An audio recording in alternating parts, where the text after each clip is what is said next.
साम्हूं मौजूद आहियूं सिंध एक्शन पार्टी पारां जेको आहे त धरणो लॻायो थो वञे। सो अचो त उते जेके मर्कज़ी अॻुवान आहिनि उन्हनि खां पुछूं त उन्हनि जो छा चवणु आहे। जी अञा हाणे शुरू थियो आहे, इंशाअल्लाह हिन खां तमामु वधीक ताक़तवर थींदो ऐं उन्हनि खे वापसि वठण खां सवाइ रस्तो कोन थियणो। अॻिते लाइ अमल असीं तव्हांखे अमलनि करे ॾेखारींदासीं, ॿुधाईंदासीं कोन। अॻु में छा कोन, असां तव्हांखे अमलनि करे ॾियूं त हिनखे केॾो ताक़तवर थियूं, छो त समुंड सिंध ऐं बलोचिस्तान सां ऐं हिन इताद खे असां वसी करे सिंध ऐं बलोचिस्तान ताईं पहुचाईंदासीं। इंशाअल्लाह ताला कामयाबी हासिल कंदासीं। खे रब्ता कयूं, इहो ई मुतालबो आहे। पोइ केरु कहिड़ी बि पार्टीअ सां तालुक़ु रखे थो, केरु कहिड़े बि फ़िरक़े सां तालुक़ु रखे थो। सिंध जो मसइलो आहे, सिंध जे मसइले में सभु गॾु हूंदासीं। क़ौम परस्त तंज़ीमूं अची गॾु थियूं गवर्नर हाउस जे अॻियां ऐं उन्हनि वफ़ाक़ पारां को बि ऐलान पंहिंजो वापसि न वरितो आहे। छा रद अमल आहे तव्हांजो अॻिते वधी? साईं क़ौम परस्त तंज़ीमूं हिकिड़ो दफ़ो ॿीहर गॾु कोन तंज़ीमूं हमेशह हिन सिंध ख़ातिर सिंध जे दंगनि नंगनि ख़ातिर हमेशह असां गॾु आहियूं। ऐं हीअ जेको ऑर्डिनेंस जारी थियो आहे उनखां तव्हां पोइ ॾिठो हूंदो त सॼी सिंध सरापा एहतजाज आहे। कराची खां वठी कश्मीर ताईं तव्हांखे घटी रस्तो रोड रस्ता प्रेस क्लब हुजनि, उते एहतजाज पिया हलनि। मां तव्हांखे इहो ॿुधाइणु चाहियां थो त इन में पीपल्स पार्टी वफ़ाक़ सां गॾु आहे। न त वफ़ाक़ कहिड़ी ज़रूरत आहे जो इहो ऑर्डिनेंस जारी करे। 18 तरमीम खां पोइ सूबा बाख़्तियार आहिनि ऐं ज़रदारी इहो कारनामो ॾिनो त मूं 18 तरमीम बहाल कई आहे। उन खां पोइ बि सदारती ऑर्डिनेंस अचे थो ऐं गवर्नर हाउस में सिंध जा फ़ैसिला थियनि था। इन मां इहो साबित थिए थो त हिन सॼे ड्रामे जे पोयां पीपल्स पार्टी जो हथु आहे। अगरि पीपल्स पार्टी सची आहे त असेंबली जो इजलास घुराए, उन में उनखे उनजी मंज़ूरी वठे, पोइ उनखे क़ौमी असेंबली में खणी वञे, उनखे सेनेट में ॾेई करे हमेशह लाइ उनखे जेके सिंध का यतीम कोन्हे, यतीम खानो कोन्हे। सिंध हमेशह जेको आहे सो जेका रिसोर्सफुल हिकिड़ो सूबो आहे। इन सूबे जे बुनियाद ते ॿिया सूबा जेके आहिनि उहे ऐश आराम कनि पिया। सिंध जा वसीला आहिनि। हाणे जेको रातो राति सिंध हुकूमत या को ॿियो रातो राति यतीम खानो कोन्हे जो कंहिंखे प्लाट तोहफ़नि में ॾे, कंहिंखे ज़मीनूं तोहफ़नि में ॾे। हाणे वरी सिंध जा ॿेट जेको रातो राति ॾिना विया आहिनि, सो इहे हिननि जी भुल आहे। छो त हीअ असांजे ईंदड़ नस्लनि जो मसइलो आहे। असीं जेको आहे सो इहे कतई थियणु कोन ॾींदासीं। हीअ हुननि जी भुल आहे त हुन ज़हन में आहे त शायदि असीं हिन में डुबी ईंदासीं। जेसिताईं सिंध जो हिकिड़ो बचो ज़िंदा हूंदो तेसिताईं इन नापाक साज़िश खे नाकाम कंदो ऐं असांखे इहा साज़िश नामंज़ूर आहे। करे छॾे नालो ज़रका हले पोटो डिस्ट्रिक्ट बदीन सिंधियाणी तहरीक मरकज़ी जनरल सेक्रेटरी आहियां। असां ही मुसलसिल जॾहिं सिंध ते ॾुखियो वक़्तु आयो आहे त अवामी तहरीक ऐं उन्हनि जूं ॿियूं जेके तंज़ीमूं आहिनि उहो हर जदोजहद जे मैदान में लथल हूंदियूं आहिनि।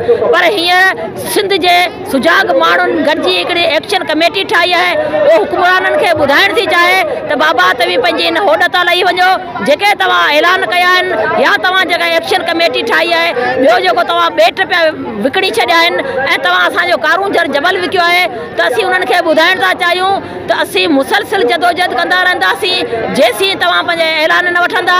इन इमरान खे इन हुकूमत पीपल्स पार्टी खे असां वाज़ह था चऊं त असीं सिंध जूं बाग़ियूं बख्तावरूं हर जदोजहद में मैदान जदोजहद रहंदासीं। जॾहिं बि सिंध ते ॾुखियो वक़्तु आयो त असीं जदोजहद कंदासीं, पेरे उघाड़ो पंधु कंदासीं। हितां खां वठी कश्मीर खां केटी बंदर ताईं, हितां खां कराची खां असीं इस्लामाबाद ताईं पंधु करे पंहिंजासीं जेका वसीला आहियूं उहो बचाईंदासीं ऐं सिंध जो हिकिड़ो इंच बि हिननि खे असीं ॾियणु न ॾींदासीं। इहो असां सिंधियाणी तहरीक जो हुक्मरान विलार कई आहे। पीपल्स पार्टी ॿेटनि ते कब्ज़े जो इख़्तियार ॾिनो हो NOC ॾिनी हुई पर ही GSN महाज ऐं पोइ सिंध एक्शन कमेटीअ जी गॾियल जदोजहद हिननि खे मजबूर कयो त हिननि असेंबली जो इजलास घुराए ऑर्डिनेंस ख़िलाफ़ करारदाद पास कई। सिंध हुकूमत पंहिंजे ऑर्डिनेंस खे ॾिनल करारदाद वारे फ़ैसिले खे मान ॾे फौरी तौर ते कानून साज़ी करे चवनि था त 18 तरमीम तहत इख़्तियार आहिनि त पोइ फोर्सिस असांजे ॿेटनि ते कब्ज़ो छो कयो आहे। सिंध हुकूमत ॿेटनि जो कब्ज़ो वापसि वठे, सिंध जे माण्हुनि जे आॾो उनजी पोज़ीशन ज़ाहिर करे। ॿेटनि ते ऐं समुंड ते कब्ज़ो करणु गैर क़ानूनी आहे। जॾहिं 12 नाइटिकल मेल सिंध जी मिल्कियत आहे त पोइ एतिरी बेचैनी आहे वफ़ाक़ खे त मुसलसल असांजा वसीला फुरनि, असांजूं ज़मीनूं फुरनि, उन्हनि ज़मीनुनि ते मेगा हाउसिंग स्कीमूं ठाराइनि ऐं हाणे ॿेट फुरे चवनि था त उन ते असां हाई राइज़ बिल्डिंगूं ऐं जदीद शहर ॾींदासीं। ही शहर कंहिंजे लाइ आहिनि? ही कब्ज़े ऐं विलार जा शहर आहिनि।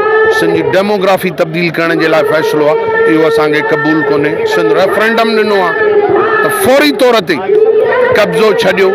इमरान जा हर क़दम गैर क़ानूनी आहे ऐं सिंध दुश्मन फ़ैसिला आहिनि मुराद शाह जा त उहो हिन वक़्त ताईं ज़मीन जे तहफ़ुज़ जे लाइ को बि जोॻो क़दम नथो खणे, ॿेटनि जे तहफ़ुज़ लाइ जोॻो क़दम नथो खणे। पर सिंध जा माण्हू बाख़बर आहिनि, ज़मीन जे इंच इंच जी वारसी कंदा, कब्ज़ो ऐं विलार करणु न ॾींदा। प्रेसिडेंट खे ॿुधायो त हितां जी माण्हू नथा चाहिनि, जेकॾहिं नथो सम्झ में अचेनि त जेका बि PTI जी हुकूमत में जेका हिते एंट्री थी सिंध में सा वरी वापसि थींदी, ख़तमु थींदी। ऐं सिंध हुकूमत जेका मुनाफ़िकी किरदारु अदा करे सघी आहे। असांजी ख़्वाहिश आहे असां त अवाम खे मोबिलाइज़ करे त हिननि खे या तॾहिं सिंध दुश्मन फ़ैसिलो वापसि वठनि या हितां तॾावेड़ थिए हिन सियासत जी, तॾहिं बि सिंध जो वॾो भलो थींदो जो कॾहिं हिननि सिंध दुश्मननि जो हितां तॾावेड़ थिए। महिरबानी। सरकार ऐं वफ़ाक़ हुकूमत जे मथे अञा ताईं जूं न चुरी आहे, हिते छा इल्ज़ाम आहे? मसइलो इहो आहे त माज़ीअ जे 2 ॾहाकनि हुकूमतूं मुशर्रफ, ज़रदारी, नवाज़ शरीफ़ ऐं ही पंहिंजो इमरान ख़ान, इन्हनि मुख़्तलिफ़ MOUs जे ज़रिए माण्हुनि खे हिते जेका अवाम खे अंधेरे में रखी ही मनसूबा सिंध जो समुंड विकिणी छॾियो, उनजा ॿेट विकिणी छॾिया आहिनि, उन जे कॉन्ट्रेक्ट्स ॾियण जा वाइदा करे वेठा आहिनि। हाणे जंहिं महिल अमल जो वक़्तु आयो आहे त छो त इन में भाङे भाईवार पीपला बि आहिनि, PTI बि आहे, उन जे करे ही माण्हुनि खे अखियुनि में धूड़ पिया विझनि ऐं जूं बि न पई छुरे जेको तव्हां चयो। पर जेकॾहिं अवाम उथी बीहंदो, हीअं एतिजाज सिलसिलो हींअर त अञा महीनो थियो आहे पर हीउ सिलसिलो न खुटंदड़ हले पियो। अॼु असीं अलामती तौर ते गवर्नर खे चवण आया आहियूं साज़िशूं करे हुनजे वसीलनि ते कब्ज़े करण जी कोशिशि कयूं वयूं आहिनि। ऐं हींअर जेको सिंध जा ॿेट सम्झे त सिंध आहे, जेकॾहिं उहे असांखां वफ़ाक़ वठी थो लाहे त सम्झे सिंध ख़तमु थी वेंदी। ऐं हे सम्झनि था त असीं सिंधी क़ौम खे, सिंधी अवाम खे बेरोज़गारी में, बुख में वकोड़े, छो त बुख बेरोज़गारी अहिड़ी शइ आहे जंहिंमें माण्हू ॿियनि वसीलनि जे बारे में सोचींदा कोन्हनि, पर उन्हनि जी इहा उन्हनि जी भुल आहे। सिंध जो बचो वाक़ुफ़ु आहे। हींअर भंडार ॿेट ते जेको एहतजाज थियो असांजो गॾियल एक्शन कमेटी जो, असीं सभु पाणी जे विच में हुआसीं, समुंड में हुआसीं, पर असांखे ॾिंगी ॿेट ते अचणु कोन ॾिनो वियो ऐं फोर्सिस मतिलबु त क्लाशनकोफ ताणियूं असां ते बीठा हुआ। माना असीं पंहिंजे वतन में, पंहिंजे समुंड में, पंहिंजे ॿेट में चोरनि वांगुरु बीठा हुआसीं, जहिड़ा उहे दादागीर करे बंदूकूं खणी बीठा हुआ। त उहे इन्हनि ॻाल्हियुनि में सम्झी वञो त हीअ केॾी वॾी साज़िश थी रही आहे। मतिलबु असांजो ॿेट वियो त असांजी सिंध वई, ऐं इहो असीं हरगिज़ करणु कोन ॾींदासीं। असांजी सिंधियाणी तहरीक, असांजी अवामी तहरीक जॾहिं को सिंध ते ॾुखियो वक़्तु आयो आहे त हमेशह जदोजहद में रही आहे। चाहे कालाबाग डैम जो मसइलो हुजे, चाहे ज़मीननि जो मसइलो हुजे, चाहे कहिड़ो बि मसइलो हुजे, सिंधी अवामी तहरीक ऐं सिंधियाणी तहरीक सरापा एहतजाज हूंदी आहे। ऐं अॼु असीं पंहिंजो सभु सिंधी कॉम्प्रेस धुरियूं ख़ुशी जी ॻाल्हि आहे त गॾु थियूं आहिनि ऐं पंहिंजे जदोजहद खे अॻियां वठी वेंदासीं ऐं पंहिंजा ॿेट, पंहिंजियूं ज़मीनूं, पंहिंजा वसीला सभु इन्हनि कोरूं जेके मकारी करियो हुकूमत में वेठा आहिनि ऐं जेकी सिंध हुकूमत मुशर्रफ़ाना माठ करे वेठी आहे। ऐं सिंध हुकूमत खे असीं अपील था करियूं त महिरबानी करे तव्हां वोट सिंध अवाम ग़रीब मिसकिन खां वठो था त उन्हनि जी महिरबानी करे उन्हनि जी पोइवारी त करियो। सिंध विकिणो त न, अवां त सिंध विकिणी खपाई ख़तमु करे छॾी। हाणे रहियो ॿेट ओप खपे, ख़तमु करे पोइ बाक़ी अवी छा कंदा? मतिलबु त हीअ धरती असांजे लाइ जेका असां ही धरती कोन हूंदी अॼु ॿेटनि ते असांखे बंदूक खणी अचणु नथा ॾींदे सुभाणे चवंदा हीअ धरती पवांजी कोन्हे अभी तव्हां हलिया वञो बहरहाल असीं मरण घड़ी ताईं असांजूं औरतूं असांजा ॿार असांजा मर्द सिंध धरती जो बचो पंहिंजे जेको सो सिंध तां क़ुर्बान थियण लाइ तयारु आहे इहा वफ़ाक़ जी भुल आहे वफ़ाक़ जल्द अज़ जल्द ऐं सुप्रीम कोर्ट जल्द अज़ जल्द नोटिफिकेशन कढे ऐं उन्हनि खे पाबंद करे त अवी जल्दी नोटिफिकेशन कढे असांखे जेके ॾिघी ॿेट जो कब्ज़ो करे बीठा आहिनि उहो कब्ज़ो ख़तमु करायूं दोस्तनि जी महिरबानी ही नओं मुतालबो कोन्हे पुराणो मुतालबो आहे ऐं नए सिर अॼु गवर्नर हाउस असां न आहियूं हीउ तक़रीबन महीने खां वठी असांजो एहतजाज हले पियो मुख़्तलिफ़ हाईवे बंदि कयासीं शटर बंदि हड़ताल कयासीं ऐं हैदराबाद में एहतजाजी मुज़ाहिरा थिया प्रेस कॉन्फ्रेंसूं थियूं असांजी इहा रूड सॼी सिंध जी हिननि जे पोयां आहे ऐं हिननि जेको ॿेटनि ते कब्ज़ो कयो आहे ऐं अॻु में हिननि सिंध में ॿिटो निज़ाम आंदो इन एहतजाजनि जे ज़रिए हिननि जेको आहे पंहिंजो वापसि वरितो असल त पीपल्स पार्टी भाङे व्यवहार आहे पीपल्स पार्टी हिननि सां गॾियल आहे जेकॾहिं पीपल्स पार्टी गॾियल न हुजे हिकिड़ो करारदाद जेको आहे सो असेंबली में पास करायो असां मुतालबो कयूं था बाबा तव्हां सेनेट में पास करायो ऐं हिनखे मुकमल रद्द करे छॾियो त हिननि जी ॿिटी पॉलिसी आहे दोगनी पॉलिसी आहे उन जे असां रवियनि जे ख़िलाफ़ु जेको आहे एहतजाज कयूं था पिया अॼु ई तव्हां ॾिसो लखे माण्हू सिंध जा लखे माण्हू उन ॿेटनि जे फ़ैसिले खे रद्द कयो आहे ऐं जेको आहे सो MQM इन में मिलवस आहे PTI बुलवस आहे ऐं कननि में कपा विधी हुए छा आहिनि अखियुनि में अंधा ऐं ॿोड़ा आहिनि इन जे लाइ हीअ नई तहरीक कोन्हे तहरीक अञा वधीक वधंदी ऐं हीअ मां सम्झां थो त अॼु हीअ एहतजाज ख़तमु थींदो वरी पंहिंजो कॉन्फ्रेंस टोटल जमायत जी मीटिंग थींदी उन खां पोइ नयो लाइबल जेसिताईं हीअ ख़तमु कोन कंदा ऐं निज़ाम जेको आहे सो असांजो जेको ॿेटनि वारो फ़ैसिले खे वापसि न वठंदा हीअ एहतजाजनि जो सिलसिलो अणखुट हूंदो भली ॿिज खुटे सिज खुटे इनशाला तव्हां दोस्तनि जी महिरबानी जी सिंध सिंध जेकॾहिं ही असांजा ॿेट खपाईंदा असांजूं ज़मीनूं खपाईंदा त सिंध खे नुक़सानु आहे असां सिंधी तबाह ऐं बर्बाद थी वेंदासीं होॾां थर में जेके असीं ही पंहिंजो हा ॿार पिया मरनि जबल पिया खपाइनि उन लाइ असां ही action committee Sindh action committee ठही आहे ही हेॾा जिदोजहद आहे ही सिंध हुकूमत वारा अंधा आहिनि हिननि खे नज़र कोन थो अचे त ही हेॾा माण्हू रड़ियूं दाऊं था कनि ही वोटनि लाइ भॼी अचनि था ऐं जॾहिं सिंध ते का ॾुखी महल अचे थी त हिननि जे कन ते जूं बि कोन थी सुरे असां हाणे जेकॾहिं अञा बि हिननि पंहिंजी ही फ़ैसिलो वापसि न वरितो त असां इस्लामाबाद ताईं बि वञी सघूं था असां जेल भरियो तहरीक बि हलाए सघूं था सिंधी माण्हुनि हमेशह असां सिंधियाणी तहरीक अवामी तहरीक हमेशह जिदोजहद कई आहे रसूल बख्श पलीजे साहब जी अॻुवाणीअ में असां डेमन लाइ कयो आहे असां हिन धरतीअ लाइ आख़िरी धम तो ई जेसि ताईं पंहिंजो फ़ैसिलो वापसि नथा वठनि असां पंहिंजी जिदोजहद जारी रखंदासीं असांखे किथे बि जिदोजहद करणी पई उहा सिंध हूअं त क़ौम परस्त पंहिंजे पंहिंजे तौर ते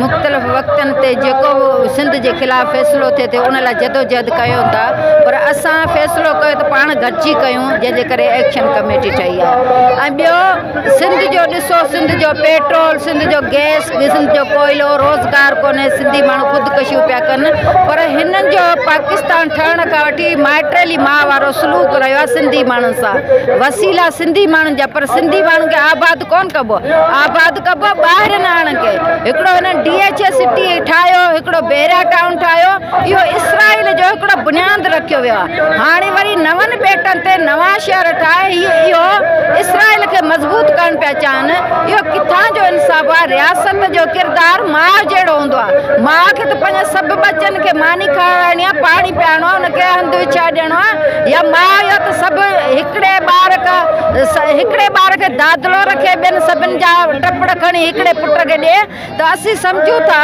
चाहे वफ़ाक़ हुजे चाहे ज़रदारी हुजे सिंध जा जेके गद्दार वॾेरा आहिनि सॼो ॾींहुं कुर्सी था कनि हिन महिल बि बिलावल गिलगित बल्तिस्तान में इलेक्शन जे हवाले सां वेठो आहे हिते जेको कहर पियो थिए सिंधी माण्हू सां अक़लियत में पियो तब्दील थिए अफ़गानी हिते था आणनि मुहाजिर हिते ब्रह्मी हिते पोइ सिंधी माण्हू कंहिंखे था ॾियनि आख़िर चवंदा असां जमहूरियत पसंदि हीअ जमहूरियत आहे तव्हांखे किथे जमहूरियत नज़र अचे थी त असीं चाहियूं था त कहिड़ा बि हुक्मरान हुजनि तव्हां अॼु आयो सुभाणे कोन हूंदो सिंधी क़ौम तव्हांखे असांजे पंहिंजे बच्चनि खे हिते रहणो आहे। ऐं हिकिड़ी ॿी ॻाल्हि तव्हांजे हिन तवस सां सॼी सिंध जे औरतुनि ॿारनि मासूमनि खे जवाननि खे फर्दनि अदीबनि दानिश्वरनि खे रिटायर जजनि खे वकीलनि खे हारी नारी खे अपील थी कयां त सिंध ते सदाई ॾुखियो वक़्तु रहियो आहे ऐं हीउ ज़ियाव जो पहिरीं 1 यूनिट जेको मड़ियो उहो अञा कोन टुटो आहे सिंधी माण्हुनि खां।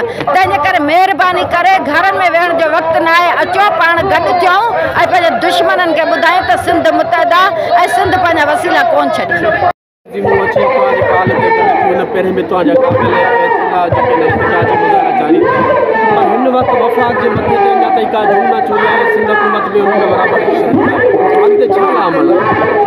ॾिसो, असीं माण्हुनि जा थोरा हितां आहियूं। हुक्मराननि जी नीयत इहा आहे त माण्हुनि खे थकायो। जेकॾहिं हुक्मरान महज़ब हुजनि, महज़ब दौर में 100 माण्हू निकिरी एहजाज कनि था, हुक्मरान उनजो नोटिस वठंदा। ही हज़ार लख माण्हू बार बार अचनि पिया त हीउ ज़ुल्म ख़तमु कयो।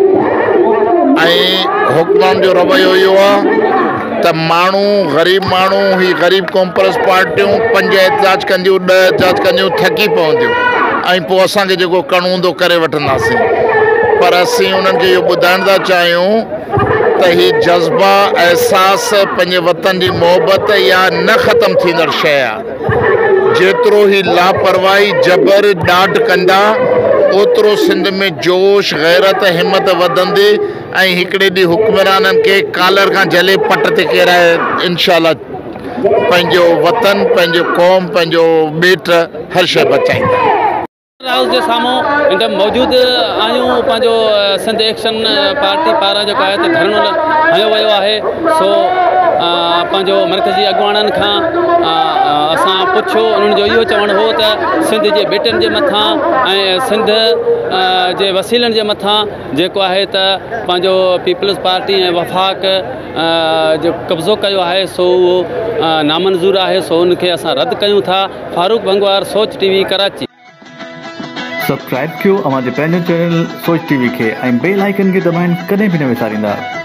सब्सक्राइब करें आपके अपने चैनल सोच टीवी को और बेल आइकन पर क्लिक करना ना भूलें। Don't forget to subscribe our channel Soch TV and press the bell icon.